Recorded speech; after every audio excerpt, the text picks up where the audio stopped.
Baik, kalau semuanya selamat datang di podcast kami. Kali ini kita akan membahas tentang pelaksanaan demokrasi Pancasila di Indonesia. Demokrasi seringkali dikaitkan dengan pemilu, tetapi sebenarnya maknanya jauh lebih luas. Nah, menurut teman-teman, apakah demokrasi yang kita jalankan saat ini sudah sesuai dengan sudah dari UUD 1945? Mari kita bahas bersama. Nah, itu ya. Sebelum kita masuk ke contoh-contohnya, sebenarnya apa sih yang dimaksud dengan demokrasi Pancasila itu? Oke, baik. Sebelumnya, demokrasi Pancasila itu sendiri merupakan suatu sistem demokrasi yang mana dia itu didasarkan pada nilai-nilai Pancasila. Jadi dia ini tidak hanya mengutamakan manakah suara terbanyak, tapi juga harus menjunjung musyawarah, kemudian menghormati hak asasi manusia, kemudian menjaga persatuan, dan juga tujuannya untuk mewujudkan keadilan sosial. Yang mana hal ini akan sesuai dengan UUD NRI 1945 yang menyatakan bahwa kedaulatan itu berada di tangan rakyat dan harus dilaksanakan menurut konstitusi. Ya, baik, berarti rakyat itu memang memiliki kekuasaan, tapi pelaksanaannya tetap harus sesuai aturan. Betul banget, Agung. Nah, jadi kebebasan dalam demokrasi sendiri bukanlah berarti bebas tanpa batasan atau tanpa aturan, tetapi semuanya harus tetap dilaksanakan sesuai dengan hukum dan juga harus tetap menghormati hak orang lain. Oke, kalau kita lihat di kehidupan sehari-hari, praktik demokrasi apa saja yang sudah mencerminkan daripada nilai demokrasi Pancasila. Contohnya tuh kayak pemilu yang memberikan kesempatan kepada seluruh warga negaranya itu untuk memilih presidennya secara langsung. Selain itu juga, musyawarahnya juga bisa ditentukan di sekolah, organisasi, atau bahkan kayak di lingkungan masyarakat untuk menerapkan demokrasi Pancasila. Kalau hanya ikut pemilu saat pemilu, apakah itu sudah cukup disebut berpartisipasi dalam demokrasi?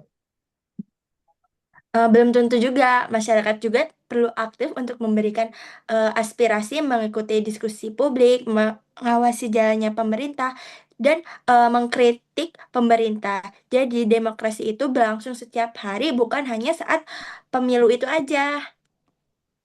Oke. Tadi dia yang belum jawab ya, saya sudah dia tadi sudah gila juga. Sekarang dia menurutmu apa pelaksanaan eh, demokrasi Pancasila di Indonesia ini sudah berjalan dengan baik? Nah, kalau menurut aku sendiri sebenarnya sudah banyak perkembangan positif dan masyarakat pun udah lebih bebas untuk menyampaikan pendapat dan ikut menentukan pemimpinnya. Nah, tapi dari kualitas demokrasi kita sendiri itu masih menghadapi berbagai tantangan sehingga untuk pelaksanaannya itu belum sepenuhnya maksimal. Tantangan yang paling sering kita temui itu apa?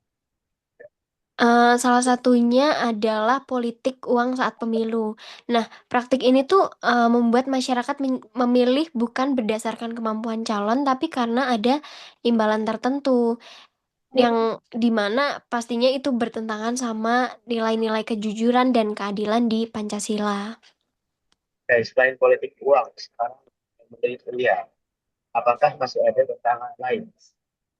Ya, setuju banget sih sama dia. Kalau misalnya money politik itu menjadi salah satu tantangan terbesar yang ada di Indonesia saat ini. Tetapi mungkin selain itu ada juga yakni terkait penyebaran hoax atau ujaran kebencian di media sosial. Karena kan sekarang media sosial juga semakin marak kan ya digunakan. Jadi nggak hanya langsung informasi itu bisa banyak disebarkan di media sosial. Nah, mana informasi-informasi ini tuh bisa jadi informasi yang tidak benar itu bisa mengubah pilihan masyarakat bahkan bisa memicu konflik karena kan ya itu tadi ya ada yang hoax atau nggak semua tuh benar gitu informasinya.